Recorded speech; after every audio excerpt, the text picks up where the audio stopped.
आज के इस क्लास में सामाजिक विज्ञान कक्षा 10 भूगोल अनुभाग के अंतर्गत पहला पाठ, जिसमें भूक्षरण से आप क्या समझते हैं, इसे रोकने के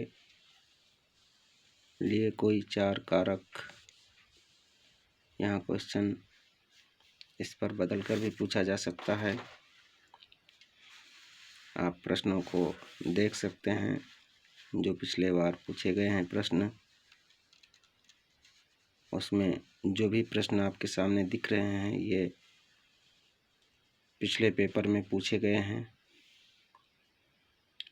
ऊर्जा, परंपरागत स्रोत, असंगठित क्षेत्र, मनरेगा, पर्यावरण प्रदूषण, इस तरीके से उपभोक्ता जागरूकता पर भी विशेष क्वेश्चन, धात्विक खनिज के रूप में अथवा औपचारिक तथा अनौपचारिक ऋण के रूप में,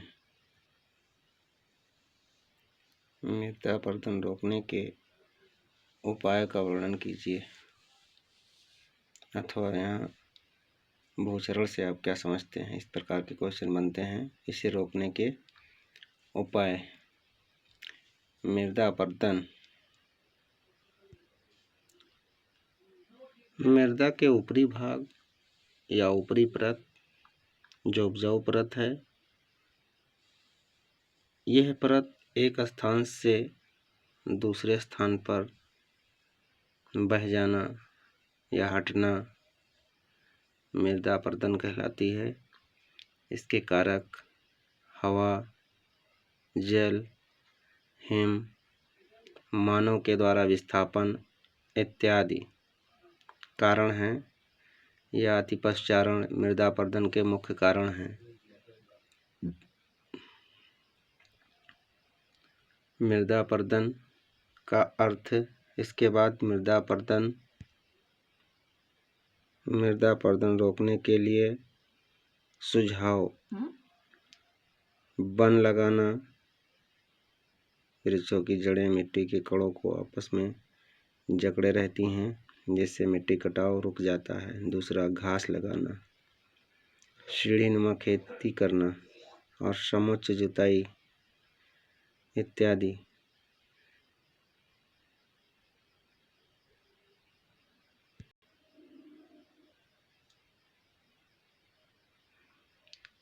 मृदा अपरदन के कारण में अत्यधिक पसचारण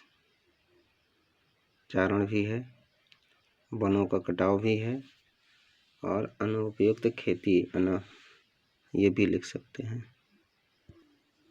यह पूछा गया भूमि संसाधन के रूप में, तो भूमि भी एक महत्वपूर्ण संसाधन है, जिस पर पर्वत, पठार, मैदान, द्वीप समूह पाया जाता है और इसका उपयोग यदि देखा जाए तो आप लिख सकते हैं, ये पेपर में पूछा गया क्वेश्चन। इसका उपयोग, भूमि का उपयोग कृषि कार्य हेतु, आवास के रूप में, खनन के रूप में, उद्योग स्थापित करने के लिए, चारागाह के लिए इत्यादि पॉइंट पर आप चर्चा करें। आपको 4 में 4 अंक और 6 में 6 अंक मिलता है। 6 प्रश्नों का पुष्टि करने के लिए कम से कम 6 हेडिंग अवश्य लिखेंगे। 6 महत्वपूर्ण बातों को लिखने पर आपको पूरे अंक मिलते हैं। भूगोल के अंतर्गत संसाधन एवं विकास, जिसमें मिट्टी का वर्गीकरण, मृदा अपरदन, कारण, रोकने के उपाय और भूमि का उपयोग, ये महत्वपूर्ण बिंदु हैं। इसके अलावा इस पाठ के अंतर्गत पृथ्वी सम्मेलन यानी पर्यावरण सुरक्षा के दृष्टिगत रखते हुए ब्राज़ील के शहर रियो डी जेनेरो में 1992 में 100 देश के राष्ट्राध्यक्षों ने एक सम्मेलन में शामिल हुए और इसका प्रमुख उद्देश्य था व्यापक और सतत विकास को लेकर गरीबी और रोगों से निपटना भी एक महत्वपूर्ण, इस पर भी क्वेश्चन 4 नंबर का क्वेश्चन हो सकता है और विकल्प भी निश्चित रहता है। एक विकल्प यहाँ से क्वेश्चन हमेशा पूछा गया, इसको आप आसानी से लिख सकते हैं। यदि पूछा जाए पृथ्वी सम्मेलन 1992 पर टिप्पणी, यह सम्मेलन 1992 रियो डी जेनेरो, 100 राष्ट्राध्यक्षों ने इसमें भाग लिया। उद्देश्य क्या था, तो लिखिए पर्यावरण संरक्षण, सामाजिक आर्थिक विकास, समस्याओं का हल ढूंढने के लिए, भूमंडलीय जलवायु परिवर्तन और जैविक विविधता का एक घोषणा पत्र पर हस्ताक्षर करना था। पर्यावरण को ध्यान में रखते हुए सतत पोषणीय विकास, जिसमें एजेंडा 21 को स्वीकृति दी गई और स्थानीय एजेंडा 21 तैयार किया गया। ये भी महत्वपूर्ण प्रश्न है, यहाँ विकल्प या थ्योरी हो सकता है।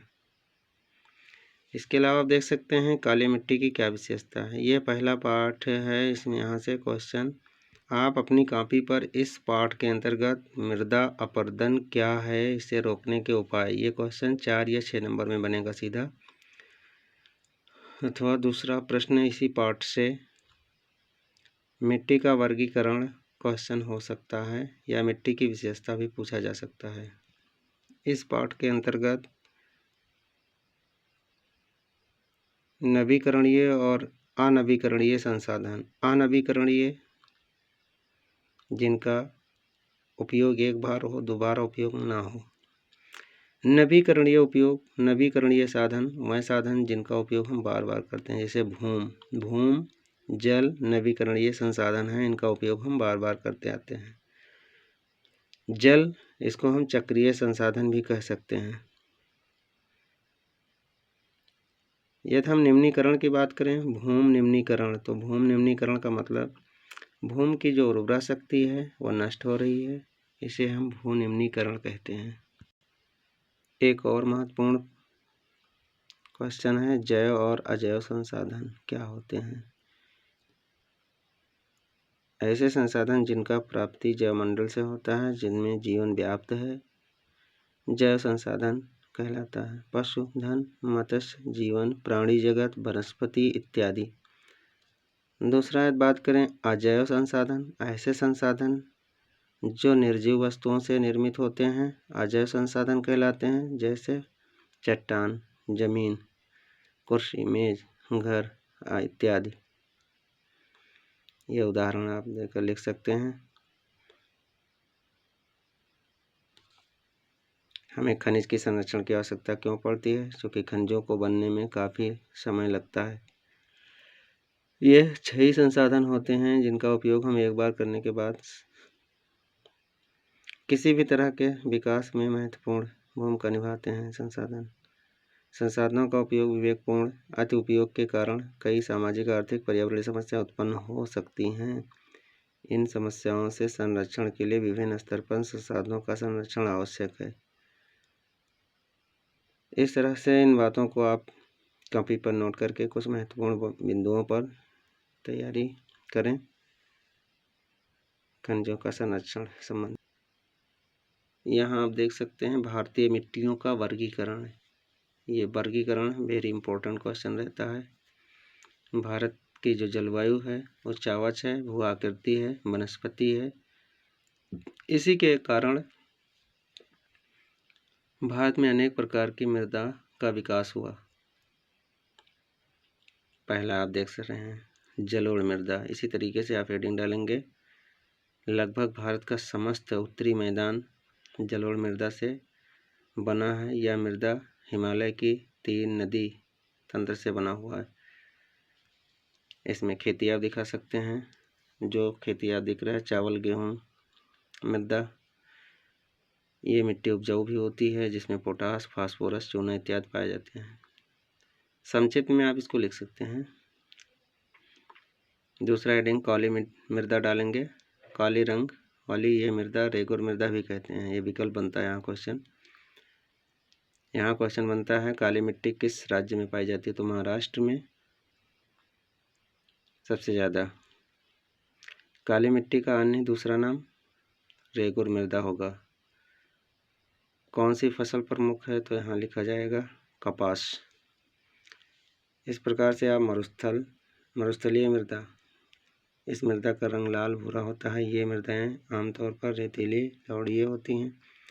शुष्क जलवायु और उच्च तापमान के कारण जलवाष्पन दर अधिक होती है। मृदाओं में ह्यूमस और नमी की मात्रा कम होती है।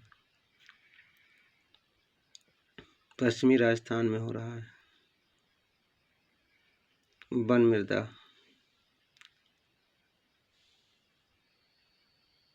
वन मृदा को आप पर्वतीय मृदा भी कह सकते हैं। ये मृदा पर्वतीय क्षेत्रों में पाई जाती है जहाँ पर्याप्त वर्षा वन उपलब्ध हैं। इन मृदाओं के गठन में पर्वतीय पर्यावरण के अनुसार बदलाव आता है। हिमालय के हिमाच्छादित क्षेत्रों में इस मृदा का बहुत अपर्दन होता है। पांचवा देखते हैं लाल मृदा और पीली मृदा। इस मृदा में लोहे के कण की मात्रा यानी लौह अंश अधिक होने के कारण इसका रंग लाल होता है, कहीं कहीं पर पीला भी होता है। इसके राज्य उड़ीसा, छत्तीसगढ़ और मध्य गंगा मैदान क्षेत्र में पाए जाते हैं। लेटराइट मृदा, लेटराइट मृदा उच्च तापमान, अत्यधिक वर्षा वाले क्षेत्रों में विकसित होता है। निशालन का परिणाम भारी वर्षा का अत्यधिक निशालन। इस मृदा में ह्यूमस की मात्रा कम पाई जाती है। इसके प्रमुख राज्य कर्नाटक, केरल, तमिलनाडु, मध्य प्रदेश, उड़ीसा, असम पहाड़ी क्षेत्रों में पाई जाती है। इसमें काजू की फसल के लिए अच्छी मानी जाती है।